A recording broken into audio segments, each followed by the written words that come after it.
Hello and welcome to another edition of the C Squared podcast. This is your host Curtis with my co-host Aliyah, and we are here today with the amazing, the wonderful new acolyte slash initiate slash new person at C Squared.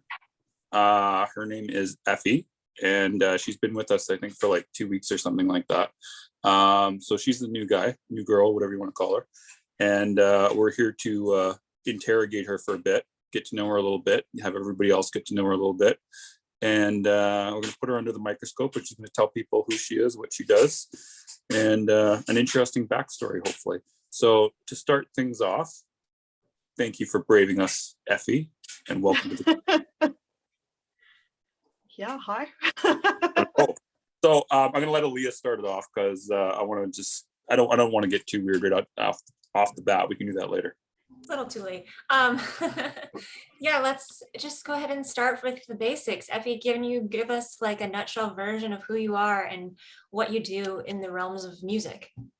I am a 29-year-old recording artist who makes alternative music, that very beautiful, specific, niche, broad genre.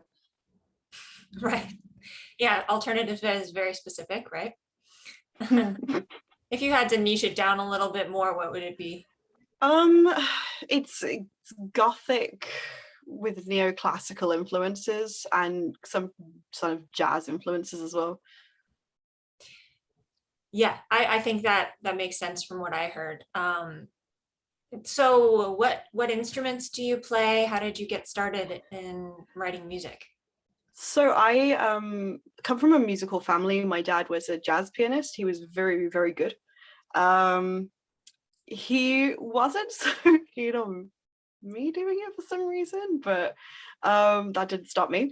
And I was very inspired by jazz quite early on, but I also loved punk.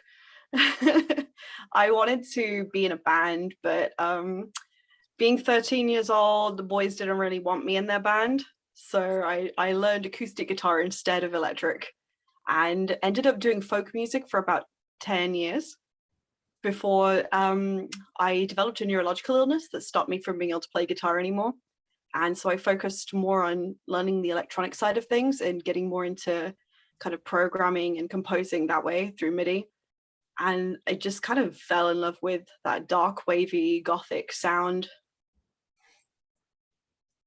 Wow, that's pretty crazy. How did you find the motivation to kind of pick up from scratch and relearn like new methods to make your music?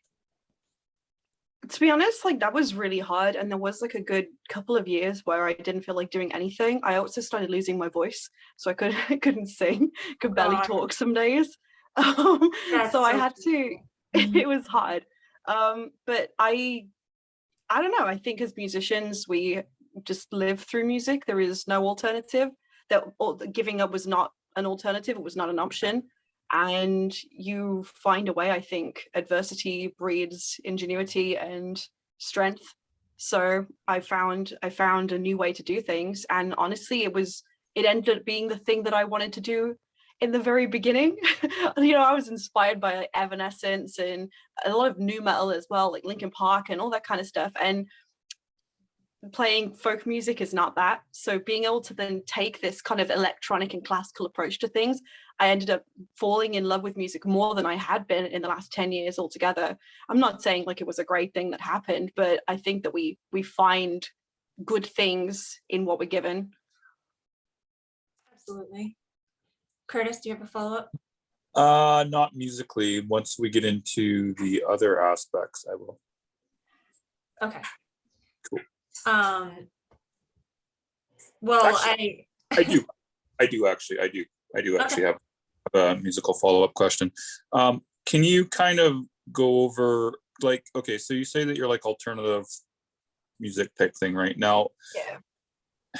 How do I want to phrase this? So how come you kind of got involved with all the metal people then? So I love classical music. Yeah. I love electric guitars. the closest thing that you can get with that is metal. Metal is inherently classical in its nature. It draws so much on that. I find it very elegant. I know a lot of people think it's very coarse, but I think it's an incredibly elegant genre. And even though I make alternative, I've always considered my style heavy. My lyrics are not light themes. The instrumentation I use is a bit aggressive at times. And I definitely think that even though I might not be metal, I'm definitely metal adjacent. Yeah. And that's where I've always loved metal. And I feel like I'm part of that community, even if my genre is not specifically firmly metal. Fair. I want to talk about PR whenever we can, Aliyah, if you want to, unless you want to keep going with the musical aspect just for a moment. I mean, I was just going to branch off into, I noticed that you have released, did you just start releasing music in the last year or so? Yeah, so I have written about 3,500 songs. I've recorded about 10% of those, and I never released anything. I was very shy, and I was encouraged to just kind of put it out there, and I was always waiting for that right moment. But a lot of change has happened over the past couple of years. With everything that's been going on in the world, it kind of really put things into perspective. So I just bit the bullet and just released some stuff. Yeah, and so it looks like you've been doing kind of singles and then an EP. Yeah, I like singles. I like things that are not attached to anything, and I like EPs, but I don't believe that for me an EP just comprised of random singles is just not the way. I feel like I like things to be very thematic and centralized around a theme. So while the EP had a central theme of villainy, on being vilified, the singles didn't really relate to that in any way. So I didn't want to put them in an EP together. Yeah, I like that strategy. Do you feel like, do you feel like a lot of your songs carry on a similar theme, or did you kind of just have to play it by ear? And yeah, I mean, ultimately I write about mental health, physical health, the issues that affect the world, but I don't like it being too on the nose. So I like it being very fantastical. And when you write in a sort of fantastical setting and you convert like depression into vampires or something, then central themes start to emerge. Like you might have this many songs about this kind of thing, and it doesn't have to be depression because it's now something else. And so you can have a collection of songs about vampires and every single one of them is actually about something different, but the central theme is vampires. And I find that because I write so many songs that it's quite easy to just collect them in a neat little pile. Yeah, neat little package. Now, how did you approach the promotion for the singles? Did you do any, or did you kind of just put it out? So I tried. I really tried. I knew nothing. It was actually going to the 10-day sales challenge that you guys ran that I realized I'd done everything wrong. But I did try. I watched so many YouTube videos that I actually found that what I was doing was putting myself off in the end, and that I just needed to pull the trigger and do it. I was like, oh well, it's not the right time because I haven't done this and this and this, and I don't have that and that. And I was just like, in the end I was like you don't have any fans anyway. I mean, you will never have any fans if you don't just put a song out. So there was no fanfare for my first one. And obviously you can't have a Spotify artist page unless you put out something. So I just thought I'll just stick, and I didn't want to put like my best song because I was like, I won't be able to promote it to anyone because I won't have an artist page.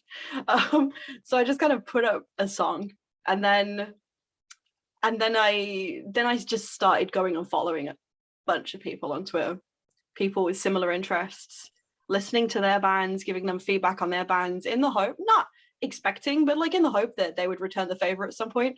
And I found a bunch of really cool musicians that way and some really nice people. So just as a quick follow-up on that, so what did you use from the sales challenge that you found, or what did you get out of the sales challenge that you thought was the most useful? And you have to say None that of my, yeah. anything Aliyah says is the key thing, obviously. Nothing, and none of my social medias were set up properly. Fair. Like none of them. I had no links everywhere. It was a disorganized mess. I'd post something on Twitter, but never on Facebook. And yeah. And also it was insightful for me. I don't think I'm a typical fan, even though like I really love a band and I listen to Evanescence like once a week. I'm not on their mailing list and I don't own any merch. So I realizing that I'm not the typical fan and I need to start thinking about what other people like and I need to watch what other people interact with. Like that was a really big point to take away because I don't think it innately comes to me like what people want from an artist. Yeah. So that was really eye-opening. Cool. But especially the social media, it was not set up right. Cool. And did you see any improvements on your social media after doing it? Yes, so much. Because you can track your like Linktree stats. My Linktree didn't. It just had like a Spotify link on it. And since linking it all up together, it's been a lot more fluid, shall we say? Fair. I'm just thinking what else I want to ask you about the sales challenge. Okay, so since you did sales, because I'm trying to lead into you getting into C squared at the same time, kind of building up to it though. So how did you kind of stay connected with us, I guess, after the sales challenge, I guess is the question. I think I followed you all. You all had lots of good insight and I realized that watching, like, obviously I, as a solo artist with no connections, just starting out in the industry, you can't do the job of a PR agency. That's not possible. It's literally just impossible. But I realized that I could look at some of the techniques you used, watch some of the language that you used, and that might help me. And then just interacting like with your posts and stuff like that. That's when I saw the seminar, the releasing an album seminar, and I got to, I think, talk to you guys at that point. And yeah, you were very friendly people. Yeah, I forgot you. I keep forgetting you came to that seminar. I don't know why. I always remember you came to the challenge, but I always forget that you came to the seminar. That's where we first talked. I was there, yeah. Okay, so now let's just talk about the seminar for a brief second there. So that was me, Guy, and Holly, if I'm not mistaken, correct? I think so. Okay, cool. So now what did you get out of doing the seminar? I had planned to release an EP in March of this year. I did not do that. Very wisely, I took a step back. I made a spreadsheet, which I didn't have. I was not keeping track of my costs. I sat down, I made a spreadsheet and worked out what I could feasibly afford and when I could feasibly afford it and when I would need to do things like put out singles and all that kind of stuff. Like basically everything. Again, I was doing everything wrong. So yeah, it made me put a halt on things, which I actually think was good because it allowed me to, even though I thought about this album a lot, it allowed me to think about it more and approach it in a new, different way. And now I think it's a lot stronger for it and the release will go a lot smoother. Yeah. We did a podcast about this last week, I think, about planning your thing with Aliyah. Aliyah, do you have any questions about, well, we talked about the promotion aspect of it at least. Do you have anything you want to add on that with Effy before we continue or ask? No, I don't think so. I think it sounds like, things are going well and like things are being processed and thought about in a good way. And I think that's it, that the challenge and the seminar, if nothing else, caused me to just stop, take a breather and think about things logically rather than just going, I have to put something out now. Yeah. And I mean, what you said initially was really interesting. And I had that mindset as well. You can't have a Spotify page until you have some music out there. And also we kind of pushed our album release in February because we didn't have any music out there. And it was just like, okay, we really need to get this release out and then we can go from there. but we can take our a little more caution with the next one, be even more thoughtful, and learn from the album release experience, because that is one thing I will say, is that you're always going to learn from every release that you do, even when you think you've got it all down like perfectly, at least. Well, I shouldn't say that because I've only released one album, but I kind of imagine that's the case, you know. What do you think, Curtis? I just want to toot your horn again and just bring up the fact that Shield of Wings was the third highest campaign that we've run since the beginning. Granted, we've only been in business for a year, granted, but I'm just saying, because I know you're going to be modest about it. But this was that was basically Aliyah's first campaign. No, it wasn't your first campaign, but it's your first major campaign as a band, rather, within a band, rather. And it was Shield of Wings' first campaign. Well, yeah. What I mean, it was my first like real full, because the other campaigns that I did were like 1 month campaigns, like last minute. Yeah, I was trying to think of a way of making it not sound like you hadn't done it, because you've done it before, but it's not. But it wasn't at the same scale as what I was saying, and I wasn't trying to like negate anything you did before. But yeah, to toot your horn, you did. Like, if anybody has not listened to the last podcast that Aliyah and I did about promotion, go back and listen to it again, because she knocked it out of the park. So I had to toot her horn on that. But back to Effy for a second here. Now they've finished tuning your horn. Yeah, so Effy was, just one thing I want to say about her is that after the seminar was done, I think it was after the seminar, it might have been after the 10-day sales challenge, she started DMing me like usually once a week, I think is what it was, just to stay on my radar, I think, or she's just nuts. I'm not sure which of the two it is, but she would enjoyed talking to you. like I said, nuts or just to stay on my radar. I don't know, one of the two. And then you would also stayed in touch with Gaia as well. Yeah. I don't know if you stayed in touch with Aliyah, Holly, or Corey, but I know you definitely have. I think, yeah, maybe like occasional tweets, but I don't think we've ever really spoken. Holly, like I spoke to occasionally, but mostly again on Twitter. Fair. Yeah, but anyways, my point is that you stayed on the radar and you kept in touch as much as you possibly could.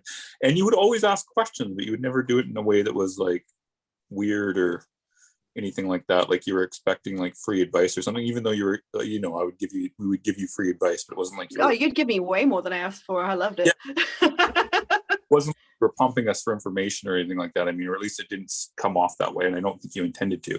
No. So anyways, what happened then, moving fast forward a little bit, so she stayed in touch with me and Gaia. Basically, she would also ask Gaia for feedback about her music, and she would also ask me, and I would always say go to Gaia because Gaia is the pro on this. But after that, so kind of lead up to how we kind of got you here.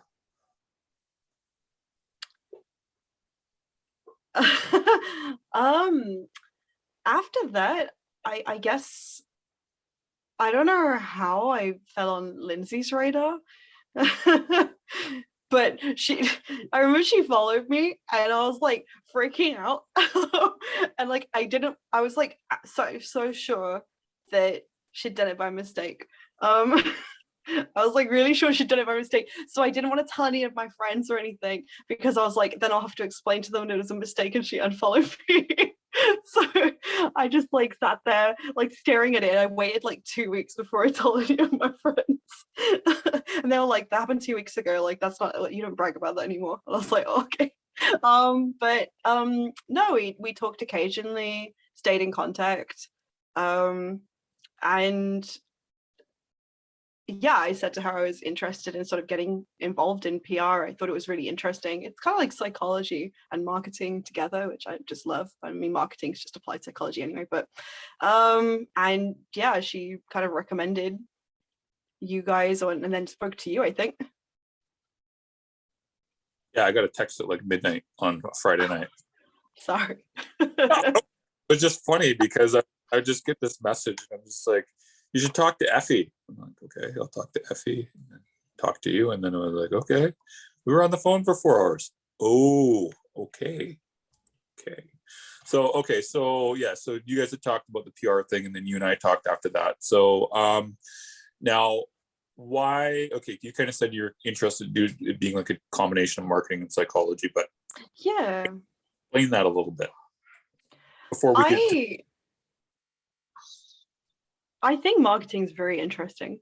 Like it's everywhere. You can't avoid it. It's literally everything. You walk out of the house, you're being marketed at. You stay in your house, you're being marketed at. You know, I think it's interesting to see the inner workings of that to begin with, and to just see, because I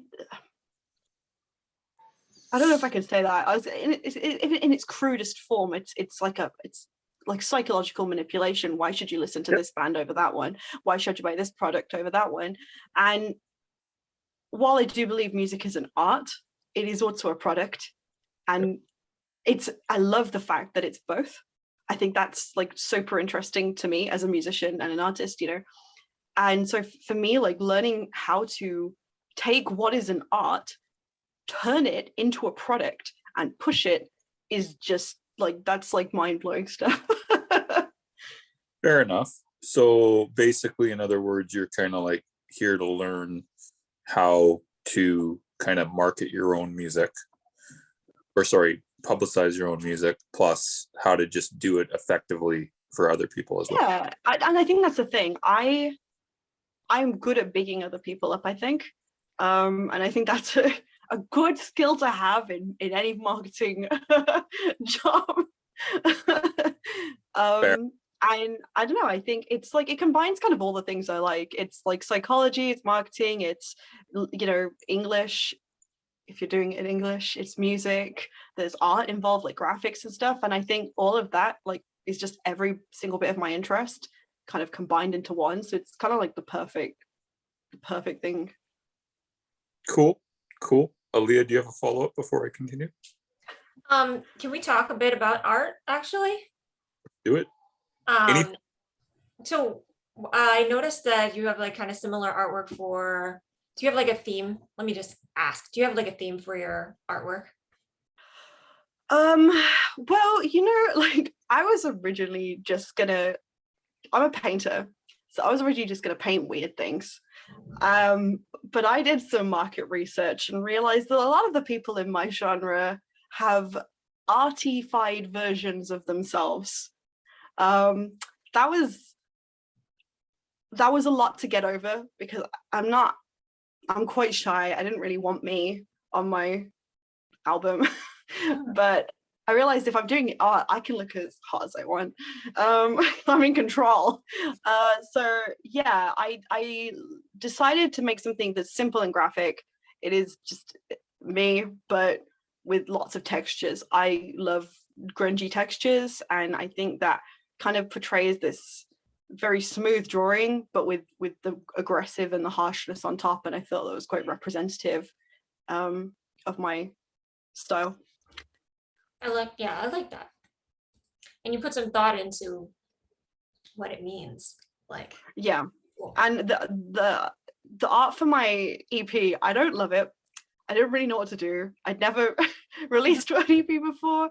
And I didn't have the confidence to just go out there and be like, my face is on it, you should buy it. Like, but for my upcoming stuff, I worked much, not harder, but like I worked much more meticulously. And I think it shows. It's a lot prettier.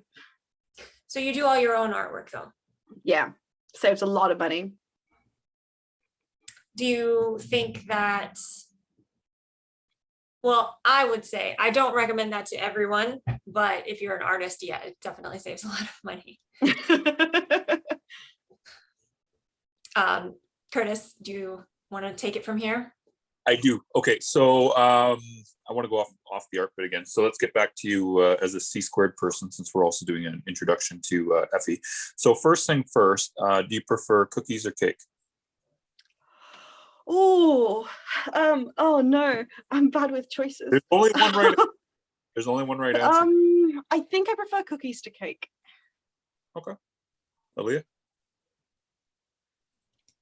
Yeah, I'm the same. Okay. Well, we all know cookies are like much more dangerous. It's a lot easier to eat them really quickly. They're also like, I only like chocolate cake and it's too rich, like to eat a lot of it, whereas I could just eat a million cookies. Right. You know what I thought, Aliyah? I thought you were going to say cake because I thought a cake was more similar to a donut, and you're always talking about donuts. So I kind Oh, of. you didn't mention donuts. I would have voted donuts. Yeah, donuts and cake are totally different. No. Okay, well, I kind of think they're a little bit similar, but I guess I'm wrong on that. So I thought you were going to be a cake girl. I was mistaken on that one. Okay, so before we go into some serious questions, so favorite type of cookie? What's your favorite type of cookie though? I like to take caramel chocolate and put that in a really like stodgy, gooey cookie. So like the chocolate with the caramel inside, so that when you bite into it, like the chocolate like cracks and there's caramel in there. It's So like a caramel. yeah, I guess. No, caramel is like caramel is also chocolate. No, I'm talking like chocolate with caramel. Like, do you not have that? Like Cadbury caramel. I've had like there's a candy here in the States. I don't know where else they have it. Rolo candy. Yes, Rolos, like Rolos. Yeah. Yes. And I've Oh, had Rolo cookies cookie. before. Okay. Yes. And then Leah, you got to give your favorite cookie before we go on to the next bit. I mean, how can you go anything? If I had to choose one cookie, which it's very like I like a lot of different kinds of cookies, but if you have to choose one cookie, I would say chocolate chip, maybe with some oatmeal in it for texture. I could go for that. I could go for that. If I was still eating junk food, I would go for that. I would definitely go for that. Junk food. Homemade cookies are not junk food. And let's put it this way: less than I'm healthy, offended.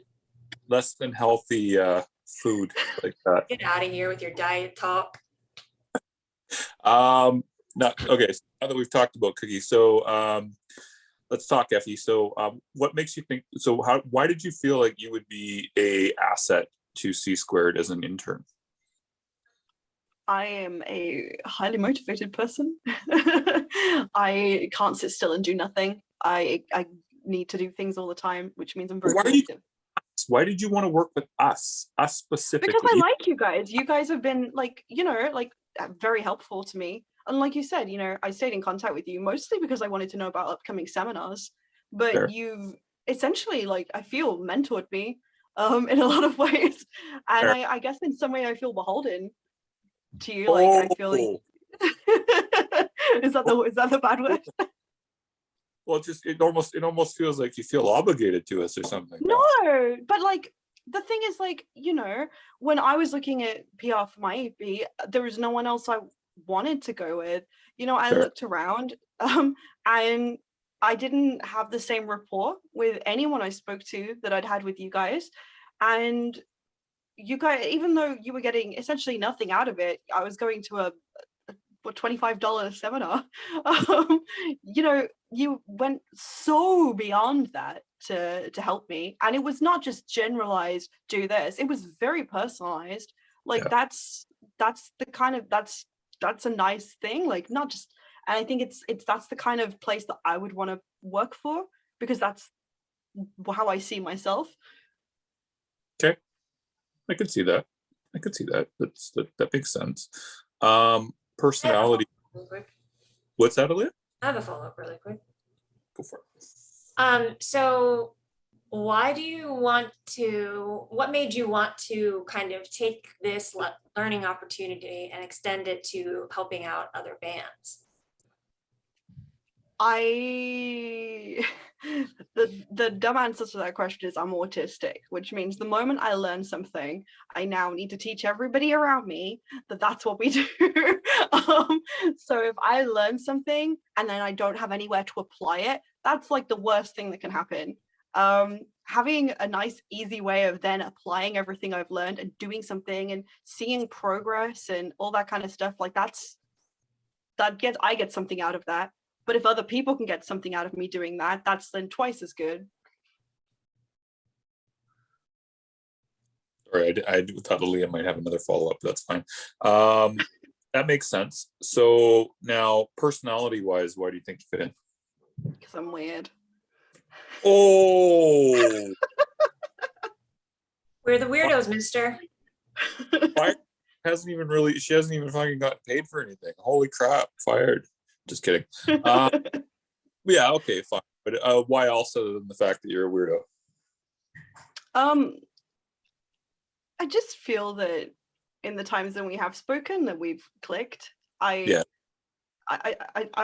like I said, I'm pretty shy. So when I feel like I can come out of my shell with people and, you know, shoot the shit or whatever, I think that's valuable, very valuable for me.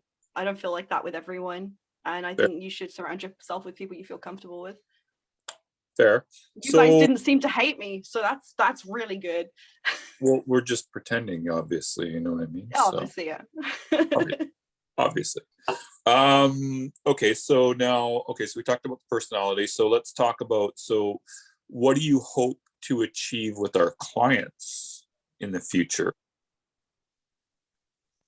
I want to, like, it would be my dream to be the person that takes a relatively unknown band and writes such a compelling piece of PR for them that they get picked up by a major publication and that it's what they need to kickstart their career. That's like the dream, right? Fair. Okay. No, these are good answers. It's almost like you're getting a job interview again. This is hilarious. So then next thing here. So then can you tell people, like, okay, so if, for example, because you're doing interning now and you're going to be helping with certain campaigns in the very near future, why should our clients trust you to help them? Because you're brand new, you're learning. Yeah, that's true. Obviously one of us is going to be helping with the campaign at all times. It's going to be overseen. You're not going to be thrown in there all by yourself, obviously. So, but why should a client trust you if they find out that you've been put kind of like as the mom or whatever you want to call it in charge of the campaign? Why should they? Because I am relentless. I'm a relentless person. I like results. I'm ambitious. Cool. Any other reasons, or is that the main one? Also, you know, I think I'm nice, so they won't feel like they're bugging me. And I think that helps.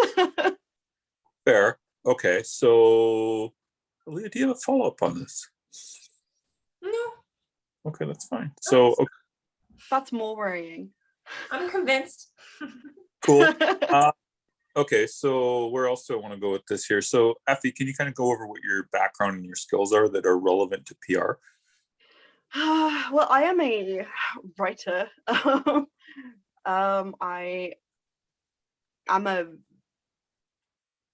It's gonna sound weird to say I'm a fan of like the English language, but I am, like, I'm a fan. Not that sounds oddly patriotic. I'm a fan of lots of languages, etymology, and why certain words make us feel certain ways. So I think, and that's like a very core part of PR, I think, using the right words to evoke the right feelings. Yeah. And for me, being a writer, particularly as like a fantasy writer, that is in my skill set. I'm also a musician, so I understand the needs of musicians and what they're hoping for, and I understand, I can translate what I'm hearing into something that's in the written form. Cool. And then I got a couple more questions before we wrap up really quickly here. Number one is if by chance you become a C Squared Music podcast co-host at some point, what do you think you would be bringing to the table if by chance we brought you on at that at some point? I often have weird questions that other people don't ask, and it leads to very interesting answers from people.